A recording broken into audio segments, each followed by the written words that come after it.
I decided to share for a minute kind of my risk assessment on days like today. So kind of mid-storm here, and I'm skiing on a orange considerable Avi danger day and skiing by myself.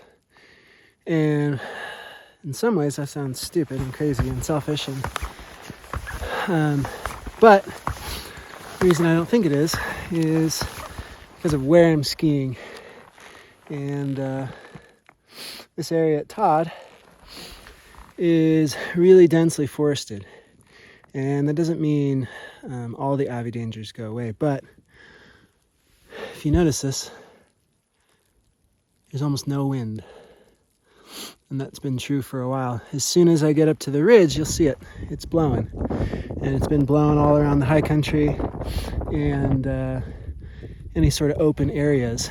And so in any exposed areas where it has been windy, there's some pretty dense pockets, wind slabs, cohesion. And you could even see it driving up the highway this morning. I could feel it in different sections in the snowmobile.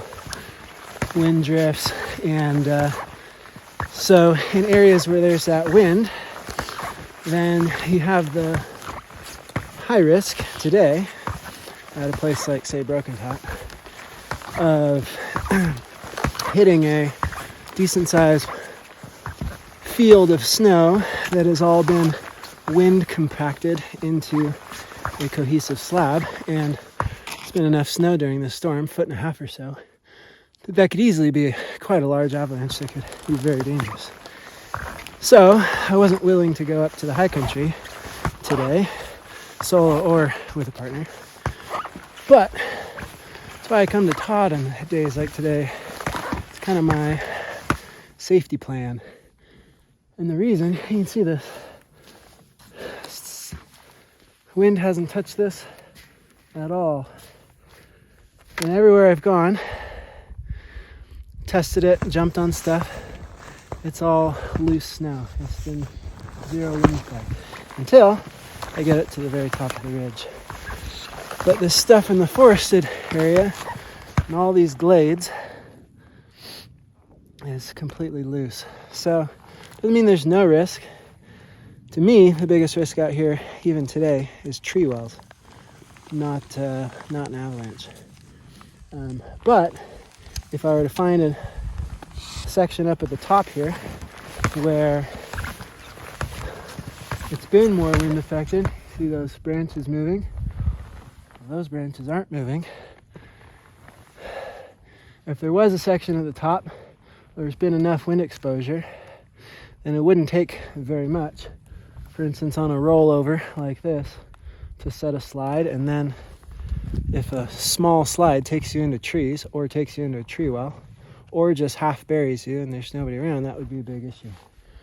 But that's why I'm skiing these little short runs in the glades between the trees. So it's also why I've stayed on the front side of Todd instead of going over to the back.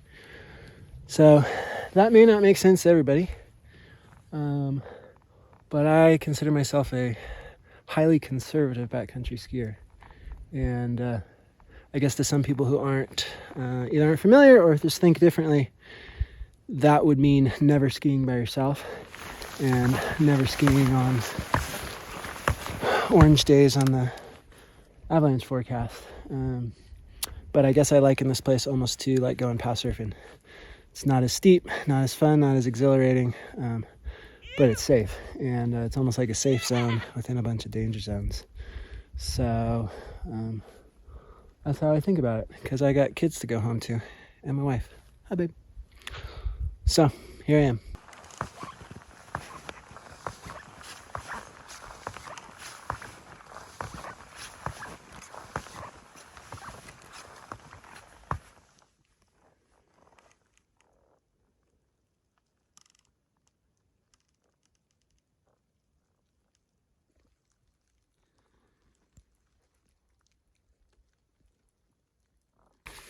You know, one thing I just thought I should mention is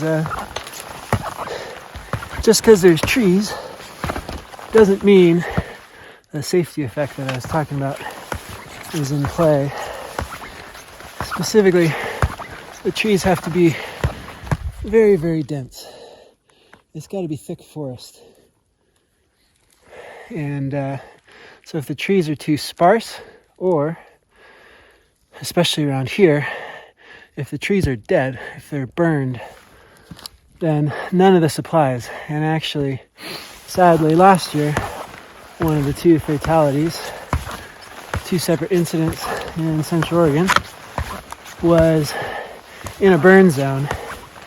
And not only did the trees there not create a windbreak to prevent wind slabs, but they then create all these deadly obstacles that if you get caught in a small to medium-sized slide, even if you don't get buried, you get pummeled into dead wood, frozen dead wood. So anyway, just wanted to clarify that a bit. Last year was a wake-up call to me, and I think to kind of this whole part of Oregon, backcountry ski world, because some of the coolest zones around here are in old burn areas. But kind of reminded me that actually those burn forests, they don't make things safer, they make things far more dangerous.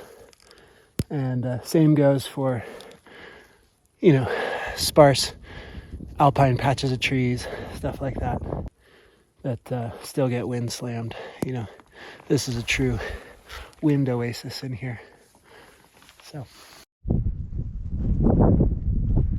oh, this is cool. This is a pine marten chasing a hare. Oh my goodness, this is cool.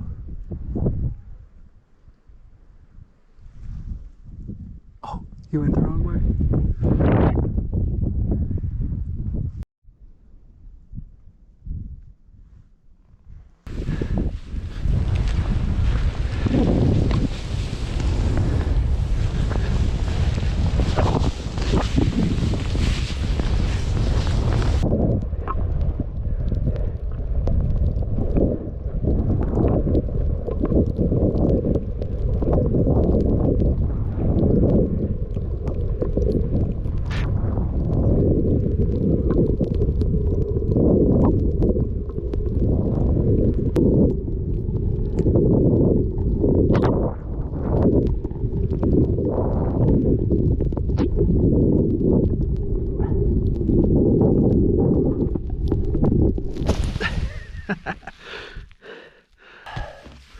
That was fun. 5 laps.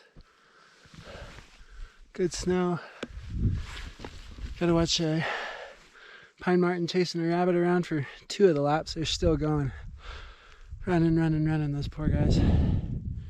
And didn't see a single person until my last lap. That was pretty cool. Good times.